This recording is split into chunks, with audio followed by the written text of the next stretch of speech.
Alright, what is up, y'all? Today we are here, and I'm happy to announce that Season 2 of the PCP Pokemon Community Players is officially on. We drafted, we're set up into tiers, we got the schedule, everything is good to go. Matches will be uploaded on Sundays for me. I don't know about the other guys, but that's me. So, I got a pretty good team. Everybody actually got a really good team, but it's gonna be a crazy fucking season, man. Like, okay, let me just show you, right? So we'll just go ahead and just jump right into this. This is the draft board, kinda. So there's two divisions, obviously, blue and red, and I randomized it. I got blue. Originally, I was basing my whole team around drafting Tapu Lele, but as you can see, that's not what happened. But that being said, I still got a pretty dang team, and since I won Season 1, I had Victini as my franchise Pokemon, so at least I got some kind of hard-hitting, wall breaker type thing. And yeah, just everyone has really good teams. Me, Dan, Tim, and Nathan are all in a division together, and Javi, Andrew, Chris, and Pat, and Jayson or DyeItTight are all in a division of their own. So I will play everybody in the blue twice, and everyone in the red once, and it's gonna be a fun time. Let me tell you. So round 1 goes through, and like I said, I was hoping for Tapu Lele. That didn't happen. Just second turn, it's gone. So I settled for Kartana, and as you know, we've had some success with Kartana. Tapu Fini, Mega Metagross got picked up, Mega Pinsir. Everybody just, the first thing, everybody just wanted threats. Dan just wanted a defogger right off the bat, so he got Latios. And, yeah. So it started with this, and it went to the right, and, so Dye had the wheel pick, and he actually wasn't there for the first half of the draft, so we had to draft for him, but we kind of knew his style of playing, and he got Mega Pinsir and Gliscor, which is amazing. Then Chris and Pat get Azumarill, so basically you got to have a defensive wall, because you're gonna get swept. Just bring offense, fuck it. And then Nathan went for Zapdos. I had to pick up Mints with Supersonic Sky Strike plus Moxie. It's just too good right now. I wanted a Dragon type, and it was between this and Dragonite. And it just, this is what happened. So, boom. And then Andrew picked up Alolan Marowak to, kind of start making a little Fire Water Grass core right there. And Javi got Kyurem B. Javi's known for his tendency to go for hyper offense, and as you can see at his team, like, golly gee willikers. And then Tim picked up Mega Scizor, who I had last year. So far he's just stealing everything that I love. And then Dan picks up Toxapex and Mimikyu. And instantly, I don't like Dan's team. You can already see the rest of it. It's just oof. And you can kind of see it, and then everybody kind of rounds out their stuff, completing their cores, offensive or defensive, whatever. Xurkitree got picked up last round. I didn't see him making it that long. And then we jump into UU. Things start getting a little crazy. Jayson picked up his Fairy type right off the bat. I did the same thing. Nathan has Mega Aggron, which is cool. I actually had Infernape in the ICL, so Chris and Pat got a great pick there. Reuniclus pops up. For him, I'm gonna have to deal with that.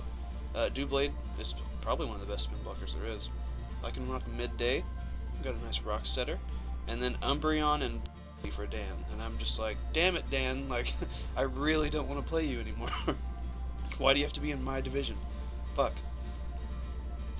But then Tim picks up Suicune, and his team's looking real threatening right now. Golly gee willikers. And then Crobat, Fortress, back to me, and I have to get Dugtrio.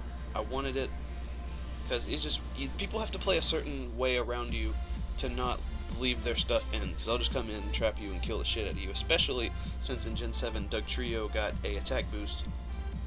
I think that's, yeah, just an attack boost, but still, it's amazing.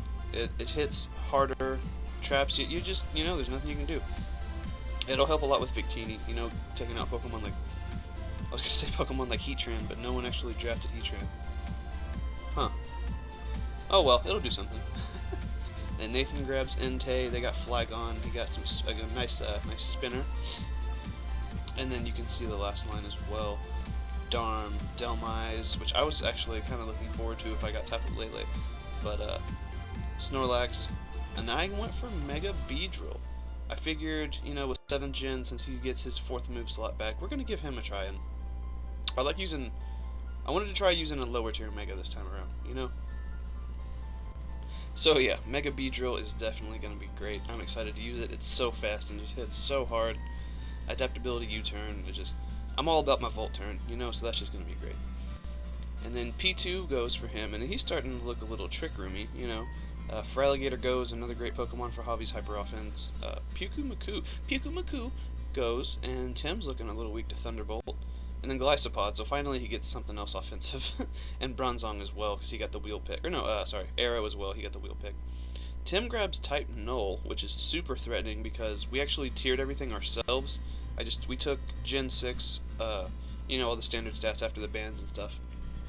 And we, you know, we kind of put all the new Pokemon where we thought they would end up. And we had Silvally UU, so we figured Type Null would probably need to be RU, but with the Eviolite, it's just so fucking bulky. And it has all that coverage. I don't know. That'll be fun to deal with. And then Hobby got him a Spinner, a nice fighting type, you know, because Zardex and Chiron B, you're not looking forward to rocks. Jolteon, which got sniped from me, I was next in line, and I was like, fuck it, I can get Jellicent, I can get, well, there's a bunch of bulky waters. I can get Alomomola, I can get Slowking, I have plenty of bulky waters in RU, I just need one of them. I'm going to get Jolteon. Jolteon gets sniped right before me, so I don't get Jolteon. I was kind of upset. But I just went ahead and grabbed Aloe. And Nathan gets Muckalola, so he's going to be pursuit trapping all the motherfuckers and poison jabbing all the Tapus. Uxie goes as well. He's a great rocker or lead, or really just a great support Pokemon in general. And Jayson picks up Ambipom and Slowking. Now, Chris and Pat with their signature X-Cloud, I think they've had, like, in most of their matches that at least I've seen on their channel. Choice Scarf Taunt X-Cloud, don't think we forgot about that, we know. And Nathan picks up Sandslash-Alola, gets himself a Spinner. I get Hitmontop from last year. My boy Birder, all them priority moves, he's the fastest in the universe, you know. It's cool with Intimidator Technician, you can make him offensive, defensive, whatever. Just a real good Pokemon and a great way to stay in shape. And then Andrew gets Aromatisse, and I'm thinking, yep, Trick Room, what the fuck. Trick Room plus Jolteon and Mega Gyarados. And then Hobby gets a Selgor, which is a great lead, you know, Spike Setter, Final Gambit, all that good stuff. And Tim gets Electros, which he had last season, so he's well versed in Electrosology. I remember he would always run the coil set, like, every week. And I was like, dude, come on, just slow ball switch all the way through everybody, come on. And then he gets Bronzong and Turtonator. Which honestly, I didn't think Turtonator was getting drafted. I didn't think it was going to be one of those, but he got it. So he just has the bulkiest, grossest team. Ugh. And then he gets the poor man's Victini, Embor. Hobby gets Virizion, which he had last season. Andre actually had another fight. He had Typhlosion, and we made fun of it a lot. And then he traded it for Houndoom. We were saying, Typhlosion is basically the most RU Pokemon there is. You know, like I could see it dwindling a little lower than that. I don't know. Then I went ahead and picked up Sigilyph, which, if you remember, I had in the ICL, and it was a great, like, oh shit button, basically. A lot of people are running offensive things. If somebody sets up and gets out of hand, I can pop it with a Psyshock or Ice Beam, Energy Ball, whatever. Sigilyph has, like, all the options. Nathan picks up Sceptile, which is actually still a better pick than Typhlosion. Chris and Pat grab Sneasel, and Jayson grabs Kofag and Regirock. So he grabs Big Boy Man and Kofag, which is another great bulky Pokemon. Chris and Pat grab Ditto, which I had last season, which is amazing. Nathan gets Hitmonchan, which is still actually better than Typhlosion. And I had to grab, I missed out on my electric type, so I grabbed Evire. It was going to be that or Zedrika, and I'm glad it was Evire. Golly gee willikers. And Hariyama and Caracosta go. I gotta be careful for this thing right here. Can't even highlight all of it. I'm so scared of it, I can't even highlight the beginning. But it's a crazy good sweeper. Like, holy shit, he loves it, and his offense is so ridiculous. I'm gonna have to watch out for that, because they only play him once, right? And then Tim picks up Amistar, which I also had last year. It's awesome. And Dan goes for Claydol and Smeargle, which he actually had last year as well, back when Smeargle was RU. Those were the days. So he's got himself a Spinner and like a Hazard, Spiker, Spore, whatever. Tim gets Gastro to round off his defensive core. So he has some water types, you know. And then Hobby grabs Steelix, Andrew gets Weezing for some defense. I grabbed Milk Tank, but I traded it for Crustal because I'd rather have something that gets rocks and spikes, even though I lose a little bit of speed. It's still bulky, it's whatever. Nathan grabs Haunter, which is, still gets Levitate, which is dope. So, good pick. Chris and Pat grabs Swellow, which I was surprised to see, that was... And then Malamar rounds out the last picks for everybody. So before we jump into my team, we'll just scroll down through all this. Yeah. So, we have here the schedule for everything. And, if you notice who I play, it's the guy with 8 defensive walls and 3 sweepers. So week 1 is gonna fucking suck. That's just gonna happen. It's oof. Oh man, I'm not okay. You know what? Let's just change the subject. Okay, so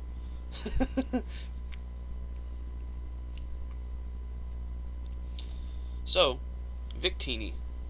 Victini is my franchise pick. I figured, even though he didn't get the most kills on my team last year or anything, he's such a good Pokemon to have, especially with Dugtrio.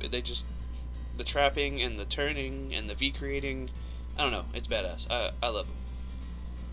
Had to keep my boy Konnichiwa.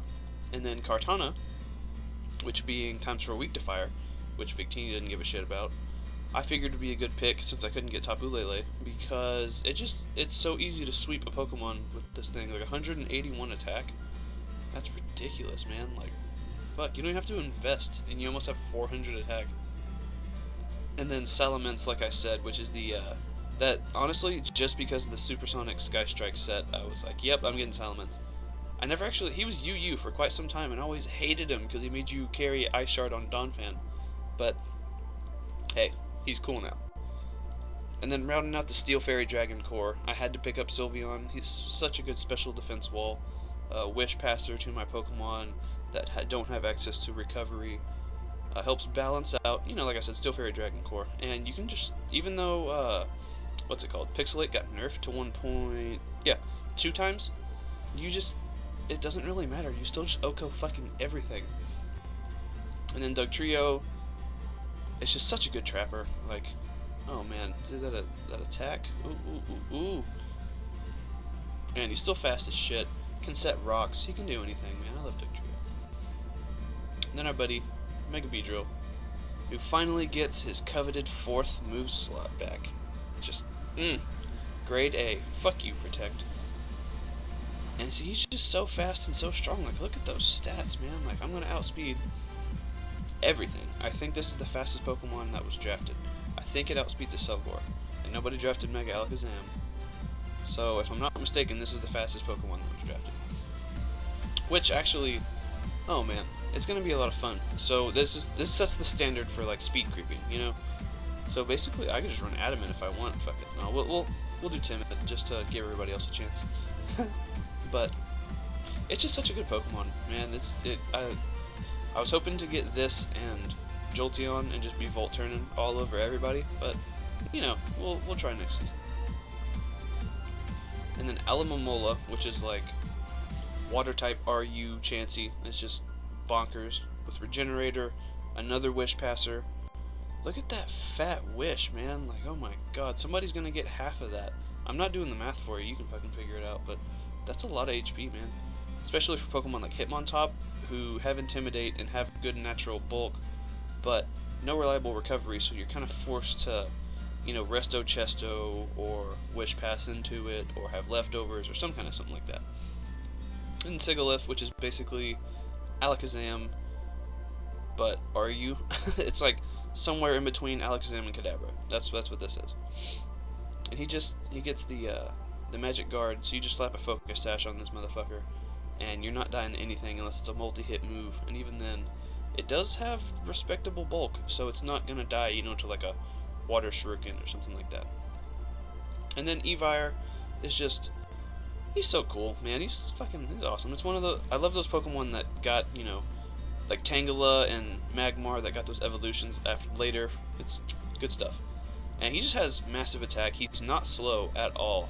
Granted, he doesn't hit the 100 base, but still, he can do some stuff.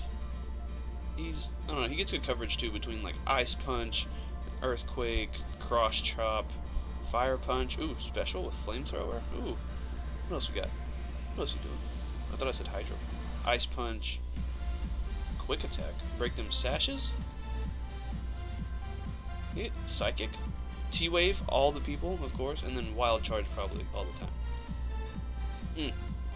Yeah, and I got Milk Tank specifically just because I needed something bulky that had Stealth Rock, but then looking back on my team, I just said fuck that, and we're going with Crustle, because he can do all of these things.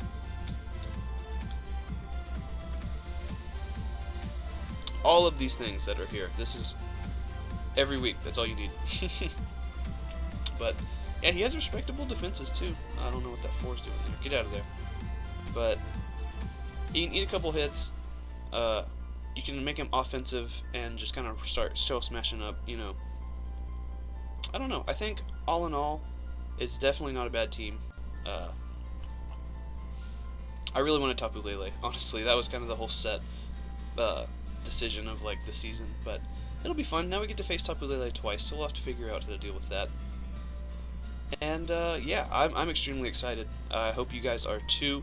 I will leave everybody who will be posting their videos on YouTube. I'll link everybody and whatnot, and I encourage you to go check them out. If you seeing my channel from their stuff, keep checking me out. Sub and do all that bullshit, and we'll try to provide you with some good battles for these next 10 weeks. And I'm rambling again, so bye.